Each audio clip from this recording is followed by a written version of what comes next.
Hey, what's up? Justin here, and what I wanted to talk about today is status.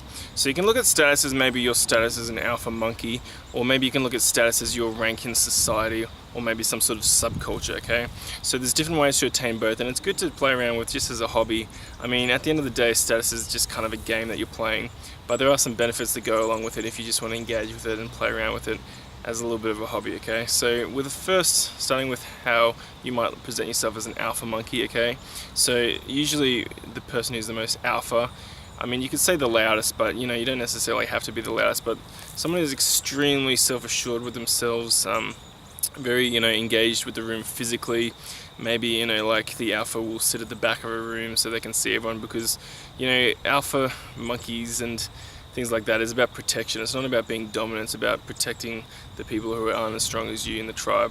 And even if that's just you, saying something that other people are afraid to say, then you can assert yourself as an alpha monkey and just be, extremely self-assured.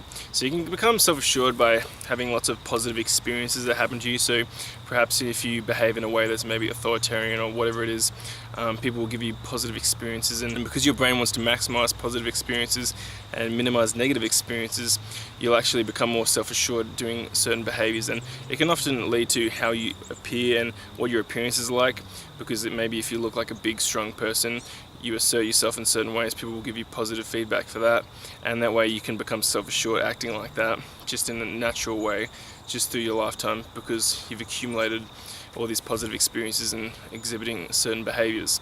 So it goes the opposite way as well. If you perhaps act like a nerd, I mean, if you look like someone who's a nerd maybe, and then people give you positive experiences when you act like the stereotypical nerd, then you can become a persona of that person as well, because you want to minimize bad experiences and maximize positive experiences. I mean, that sounds fair enough, everyone does, right? So it can actually go both ways. Now, if you think about your status maybe in society or a subculture, you can do this in different ways. The first way would be to obviously be really, really good at a certain skill, and other people who are interested in that sort of skill, will look up to you and probably put you as high status. Now, with groups as well and subcultures, it's about maybe, if you're high status, it's about the person who's doing what they want to do and not supplicating to the group. So you're not engaged in some sort of activity just to please others or prove to yourself to others. You're just doing it because you want to do it. And because people are kind of drawn into this feeling of safety, if you're sort of just assured, it goes back to self-assurance with what you're doing, you can actually become high status just because you're, doing an activity, and other people want to join in on the fun maybe, and join in on maybe this feeling of safety that you have. So if you're high status, for example, if you're at a restaurant and there's a long table, for example, just think of it like this. You want your side of the table to be more the fun side, right?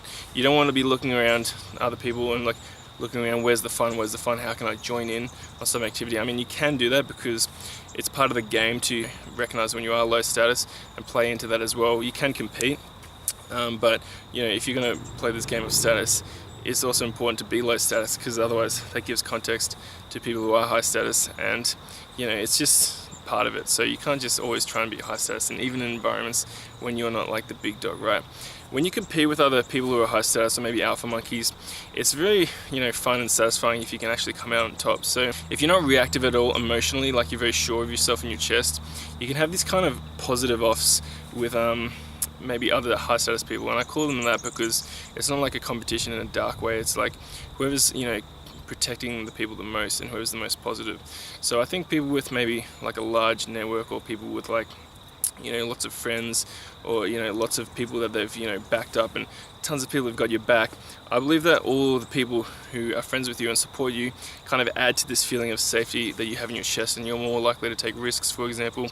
And I believe that kind of adds to that feeling of safety where you're less reactive to the other person. And in your journey, you might have these sort of conflicts with other alphas or other high status people, and in my experience, it's extremely satisfying when you just are the least reactive person. You've accumulated that network of people who've got your back because you've asserted yourself either as a high skilled person or someone who's got a network of people who've got their back. You don't react, and you come out on top as the highest status person. It is also important to understand that some aspect of servant leadership, and that you should never ask someone to do something that you're not willing to do, and most people will respect you more if you put yourself below them. So it's like you can't go around thinking you're better than other people. That's not how it works. But maybe you can stay extremely humble, and then when you go home and look in the mirror, you can have that confidence to yourself where you're the boss, even though you go out and you serve other people and you're humble. So I hope you guys get some sort of value from this video, and I'll catch you guys next time.